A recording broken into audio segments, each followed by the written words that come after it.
Hey guys, gonna do a react to a video here from Retro Britannia.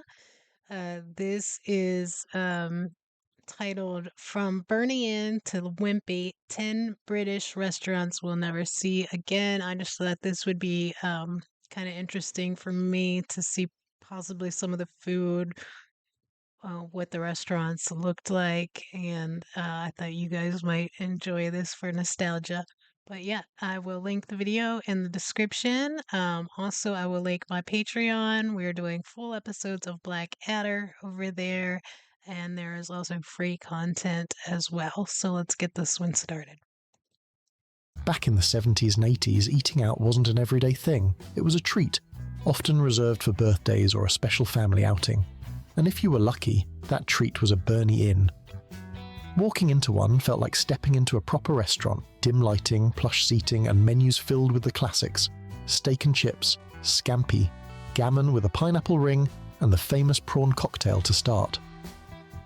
For many, Bernie Inn was their very first taste of restaurant dining, a place that made you feel grown up without breaking the bank. Families would dress up a little, mums and dads would order a bottle of wine, and kids would eye the dessert trolley, especially if it carried a Black Forest Gâteau. At its peak, there were over 140 Bernie Inns across Britain. But as the 90s came along, dining became more casual and the chain slowly faded. By 1995, the last signs disappeared. Still, for those who remember, Bernie Inn wasn't just about the food. It was about feeling special, if only for one night. Now, if you grew up in the late 80s or 90s, you probably remember Fatty Arbuckles. It was big, brash, and unapologetically American. From the second you stepped inside, it felt like you'd crossed the Atlantic. Bright neon lights, jukebox tunes, and booths big enough for the whole family. The menu, larger than life, towering burgers, overflowing fries, giant milkshakes, and desserts that seemed impossible to finish. For British kids, it was their first taste of what they thought America was like, a place where food was fun, messy, and absolutely massive. Families loved it for birthday parties and weekend treats. Kids loved the milkshakes, dads loved the portions. Mums, well, they probably just loved that everyone went home full and happy. At its height, there were over 30 Fatty Arbuckles across the country. But as health trends shifted and sleeker American chains moved in, Arbuckle started to feel like a relic. By the early 2000s, it had all but vanished. Still, for those who went, it was unforgettable, a taste of America on a British high street. Long before motorway services looked like shopping malls, families setting off on long car journeys hoped to see one thing: the smiling red and yellow face of a happy eater. For kids in the back seat, spotting that sign was almost as exciting as reaching the destination. Inside, the menu was simple but comforting: bacon sandwiches, sausages and mash, jacket potatoes and fry-ups available any time of day. There was always something for everyone, and outside, a little play area to run off some energy before piling back into the car. The magic of Happy Eater wasn't in fine dining, it was in the memories. Sitting around a table with your family, colouring in the kids' menu, or choosing a pudding before the journey continued. Peaking at around 75 restaurants, the chain couldn't compete with the fast food giants. By the late 90s, the smiling faces had all disappeared from Britain's roadsides. But ask anyone who grew up in the 80s or 90s, and they'll tell you, spotting that Happy Eater logo on a long drive was enough to make the whole car cheer. Before Domino's and Pizza Hut ruled the high street, there was Pizzaland. For many families in the 70s and 80s, it was their first ever experience of dining out on pizza. And walking into Pizzaland felt exciting. The smell of garlic bread wafting through the air, the laminated menus filled with names you could barely pronounce, and the thrill of ordering a whole pizza to yourself. The menu was simple but dependable: margherita, pepperoni, Hawaiian, if you fancied something daring. There were pasta dishes, side salads, and of course desserts that made the trip extra special. Pizzaland wasn't trying to be authentic Italian, it was family-friendly, affordable and fun. At its peak, there were around 140 Pizzaland restaurants across the UK. It was the go-to spot for birthday meals, first dates, and Friday night family outings. But as the 90s arrived, bigger international chains muscled in. Pizzaland couldn't keep up. Oh, got a commercial already. I'll skip it Light here in just a is more second. than what There we we see. go. and by the mid-90s it had all but disappeared. Still, for a whole generation, Pizzaland was where we first discovered how magical a hot cheesy pizza could be.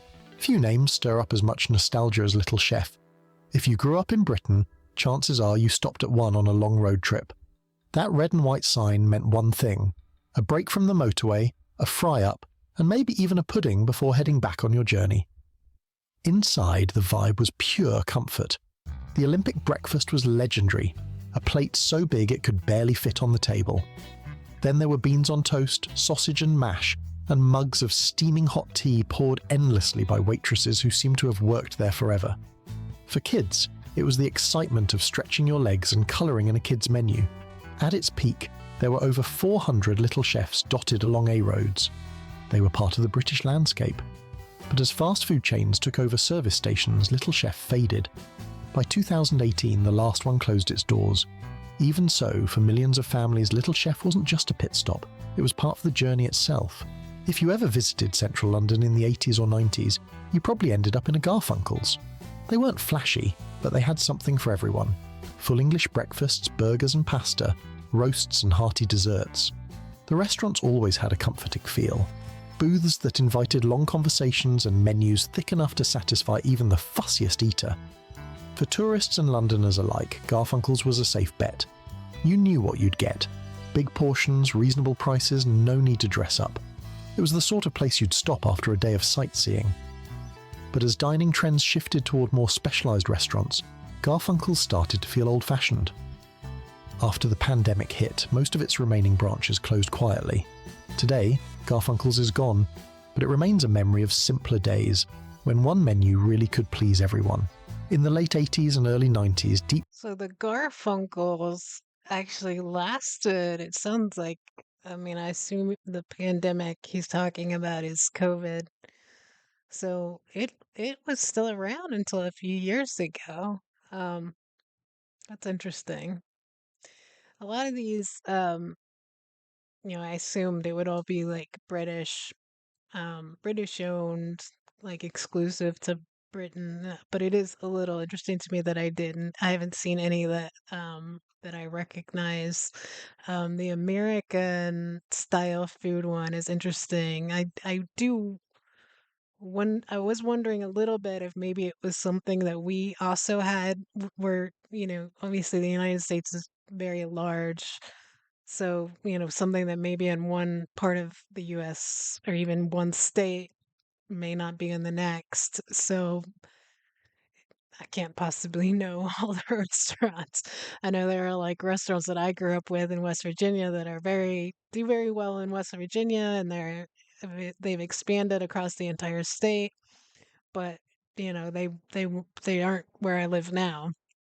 There are several restaurants from back home that I will occasionally order from that will ship stuff, but even then, you're kind of taking a chance. There's a place in West Virginia called it's in Huntington where I grew up, called Jim's Steak and Spaghetti, and like any presidents or anything, like even like JFK, that visited the state and the city, that's where they would go. And if you go in there, it's really cool because you can see these old pictures of JFK and I think Muhammad Ali and all these different celebrities and political figures and stuff that have visited and ate come in and ate spaghetti and had their pictures taken and put up.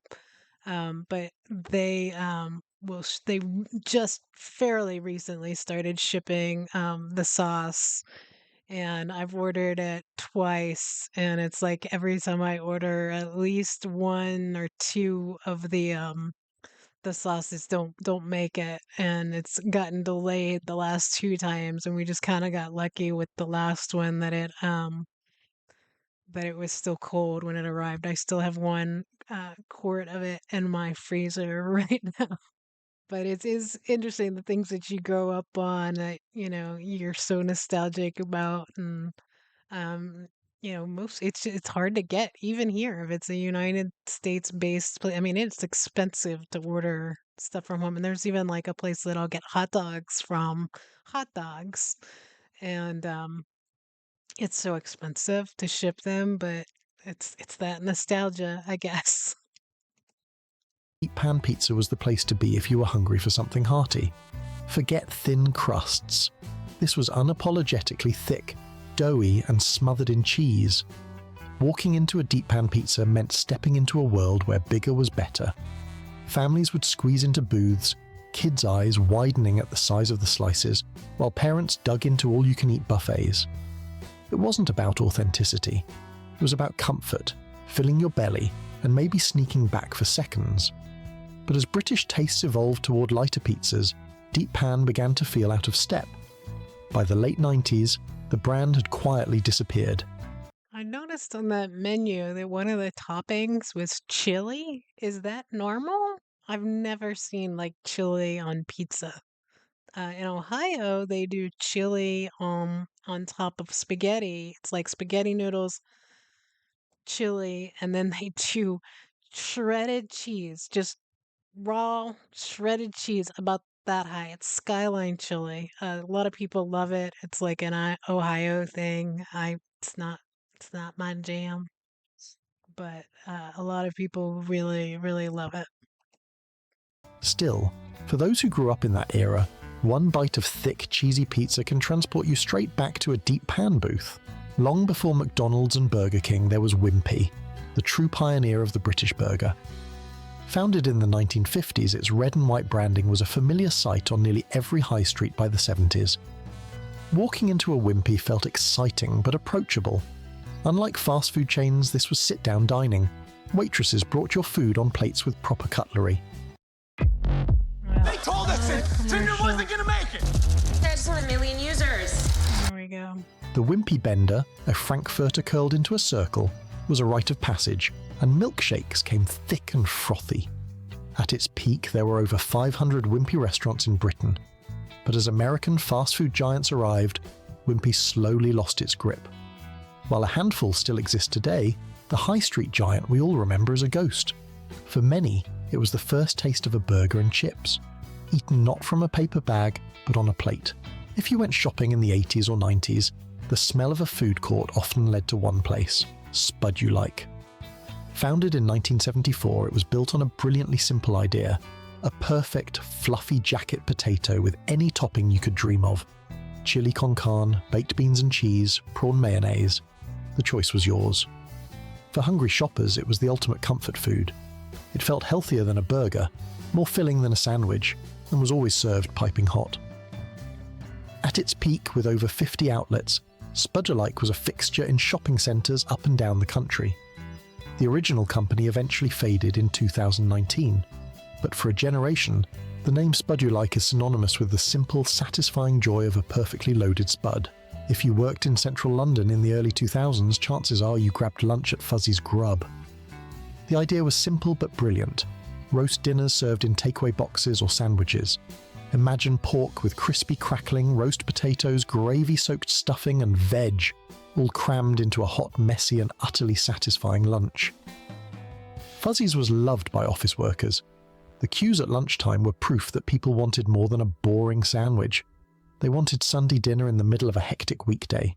It was cheap, cheerful and unapologetically filling. But like many small chains, Fuzzy's couldn't keep pace with rising rents and changing diets. Slowly, its shops began to disappear. Still, for those who tasted it, Fuzzy's Grub is remembered as the place that proved roast dinners really could fit in a box. And there we have it, 10 restaurants that once defined British dining but have now vanished forever. From Bernie Inn's to Little Chef, Wimpy to Spudulike, they weren't just places to eat. They were part of our family outings, our birthdays, our holidays, and our everyday lives. That was an interesting video. It was good to watch, and it's parallel here, and I imagine other places like McDonald's and like he said, and that like Domino's and Pizza Hut and stuff like that have come in and just like squeezed out the little guys. It's really unfortunate. I think here it seems like in recent years, I think finally people are starting to look for other options. I think McDonald's sales and stuff have gone down, and I know I recently saw they're doing a new campaign to get back to like cheaper stuff, which it's just hopefully people are moving towards more healthy options, and I really, really hope they're moving towards local options. I know it's even become like almost political to try and shop more locally as opposed to just giving your money to like Walmart and McDonald's and stuff like that. And I really hope that it continues. And then because it's just like that stuff's so gross. I understand why it got popular like it did, you know, that you could go somewhere, anywhere, any one of them, and you knew what you were going to get. It was going to taste the same. And I think that's something they really worked hard for in the beginning. But it's just kind of led to one, it's bad quality. It's not good for you. They don't pay their staff well, and it shows. I mean, I don't know a single fast food place that you can go to and be like, hey, I got really, really good service and everybody was fantastic, because half the time they're not going to even pay you attention. And now it's like all on machines for the most part. Even I went through a drive through the other day. It was a Bojangles, which is big here in North Carolina. It's like fried chicken and biscuits and stuff like that. And even the drive through was automated. So, yeah, I really hope that changes across the board in the next coming years, but we'll see. But yeah, I really enjoyed that. I hope you guys did too. If you did, obviously like the video, subscribe if you haven't already, and let me know if there were any on this list that you in particular miss, or something about the restaurant, a particular dish that you all might miss. Um, but yeah, you all have a fantastic day, and thanks for watching with me.